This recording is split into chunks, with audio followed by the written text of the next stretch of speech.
Chapter 6, Treading Above Peer Pressure. For many people, high school was one of the best times of their life. It's where they met some of their best friends, maybe even their high school sweetheart. For me, it was more of a stepping stone, filled with some accomplishments and some heartbreak.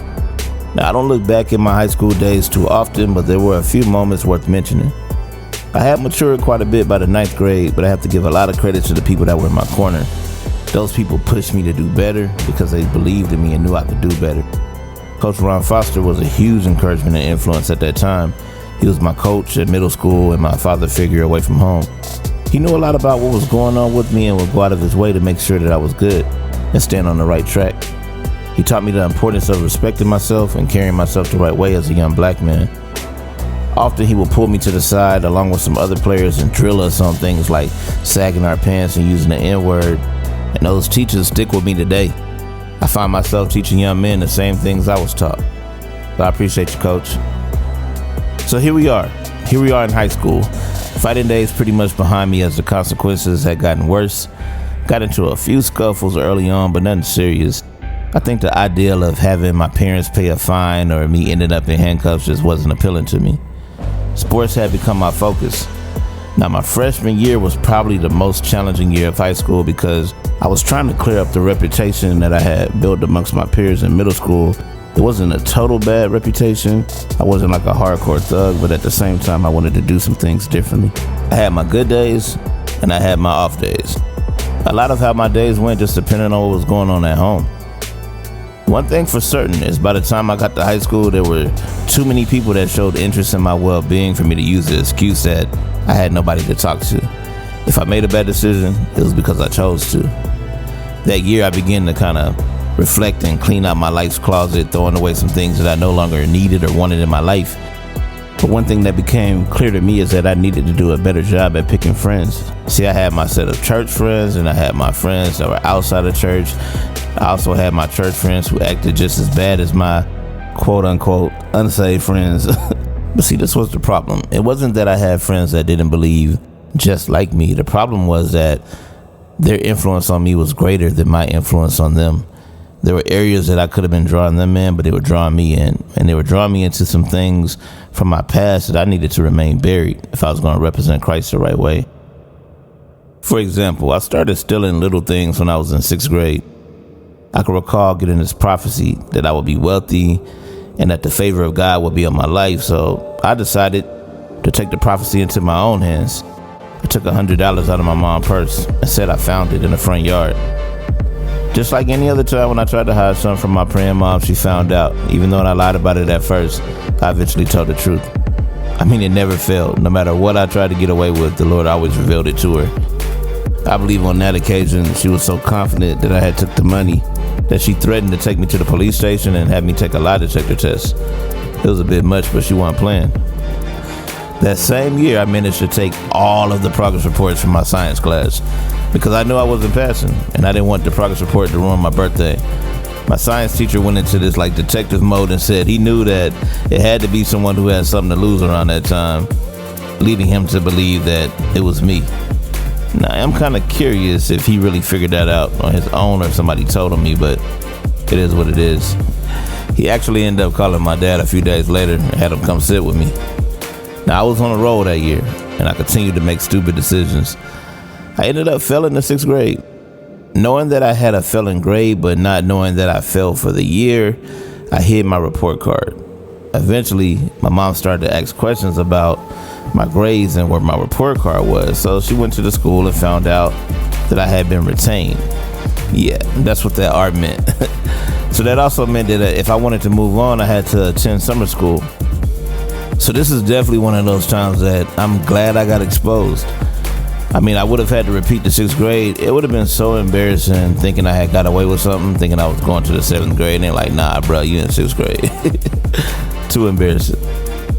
But that's an example of the love of God. Like, he doesn't expose us to embarrass us. He exposes and uncovers to help us. Back to high school. So it was my freshman year. And I was hanging out with some guys from another school one weekend, and they just happened to be one of the coolest cliques in the city in my eyes. My best friend was one of the ringleaders. And they were known for stealing and getting away with it. So in my eyes, these guys were like professional thieves. I thought it was so cool. I mean, they were stealing everything from clothes, shoes, CD players, anything you can imagine. And it was nice stuff. So part of me wanted to be just like them. I mean, they were the best dressed teenagers I ever saw. And on top of that, I mean, like, look, dog, they had their own chains. That was crazy. So like one weekend, we were in the store and I decided to try my luck. I'm thinking I was being slick. Slid a pair of shoelaces into my back pocket. So before we got to the door, the guy stopped me and he asked me to come see him. So I'm scared to death and shaking in the inside. Quickly, I removed the shoelaces as I walked back to talk to him. Of course, I lied and said I wasn't trying to steal them, but he called the security guard anyway.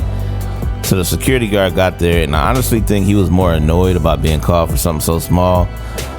So he just kind of told me, basically to get out. But the store manager banned me from the store, told me never to come back again.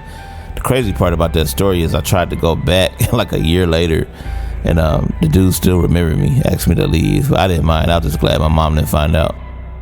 From that day on, I didn't mind hanging out and going to teen clubs with those guys, but my days of stealing were over because I just wasn't good at it. Many of us share that same testimony. We look at the grace on another person's life and think that we have that same grace. But see, what one person might get away with might kill you. That's why I'm not a big fan of people saying, just let me live, make my own mistakes. And we do have to learn some things on our own, but it's wiser when you can learn from another person's mistakes, when possible.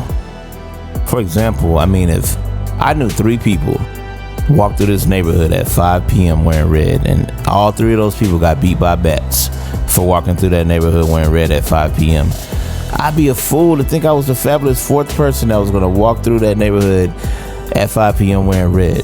That would only assure for me to get the next set of knots on my head. So what am I saying? Learn from other people's mistakes when you can. It'll be better for you and less painful. That summer, I got a chance to visit some family in Alabama, and things had changed a little since we were smaller, but it was still a different world for me. That summer was filled with a lot of peer pressure. My family still really didn't understand why I didn't do certain things, and sadly, I didn't fully understand either. I just knew that if it looked like sin, it was sin, so don't do it. There were some things that I wanted to get into that summer, but I didn't get a chance to, and some things that I just wasn't bold enough to try. Because even though my mom was states away, I felt like she was still watching. Like I told you, God revealed everything I did to her. After that summer, I looked at life from a different scope. And it was all because of this one horrible experience at a club. I had a few days left in Alabama before it was time to go back home to Texas. My cousin asked me if I wanted to go out with them, because I was just kind of sitting around the house. So we go out to this club, and I'm trying to figure out how I even got in, because I wasn't old enough. I had only been to teen clubs back in Texas, so this was definitely different. My cousin was hanging out with some friends, and I was just standing around in La La Land feeling out of place.